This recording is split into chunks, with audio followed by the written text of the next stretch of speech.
সকলকে স্বাগতম জানাচ্ছি কুকিং ব্লগের আরেকটি রেসিপিতে। পেঁপে আলু সয়াবিন দিয়ে নিরামিষ রান্নার রেসিপিটি শেষ অবধি দেখার অনুরোধ রইল।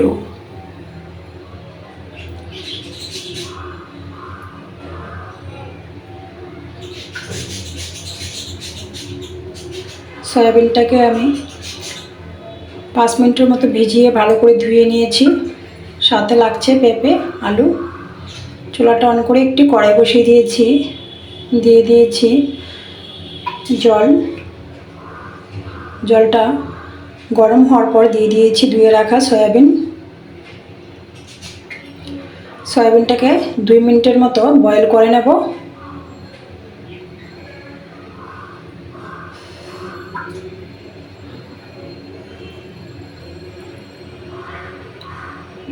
দুই মিনিট পর একটা চাটনির সাহায্যে সয়াবিনটাকে ছেঁকে নিয়েছি। কড়াইটা ক্লিন করে আবার চুলায় বসিয়ে দিয়েছি, দিয়ে দিয়েছি পরিমাণ মতো তেলে দিয়েছি পরিমাণ মতো লবণ, হলুদ গুঁড়া। সয়াবিনটাকে নাড়াচাড়া করে ভেজে নিচ্ছি।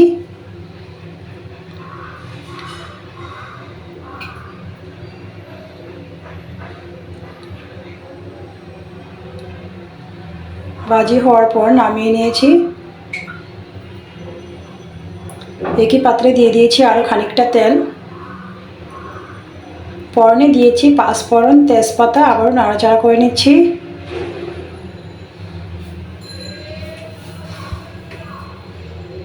দিয়ে দিয়েছি এলাচি, দারচিনি। ফোড়নটা ভাজি হওয়ার পর মশলায় দিয়েছি ধনিয়ার গুঁড়া, হলুদ গুঁড়া, জিরার গুঁড়া, লঙ্কার গুঁড়া, সামান্য জল মশলাটা কষানোর জন্য, স্বাদ মতো লবণ। নাড়াচাড়া করে নিয়েছি। মশলা কষানোর পর দিয়ে দিয়েছি কেটে রাখা পেঁপে আলু একসাথে। ঢাকনাটা দিয়ে দিয়েছি।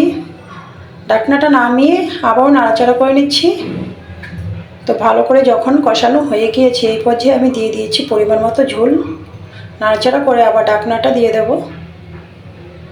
স্বাদ মতো কাঁচা লঙ্কাটাও দিয়ে দিচ্ছি। কয়েক মিনিট পর ঢাকনাটা নামিয়ে নাড়াচাড়া করে নিয়েছি। আবারও ঢাকনাটা দিয়ে দিয়েছি। পেঁপে আলুটা 70% হওয়ার পর আমি অ্যাড করে দিয়েছি ভেজে রাখা সয়াবিন। আবারও ঢাকনাটা দিয়ে দিয়েছি। নাড়াচাড়া করার পর ফিরে আসছি খানিকক্ষণ পর।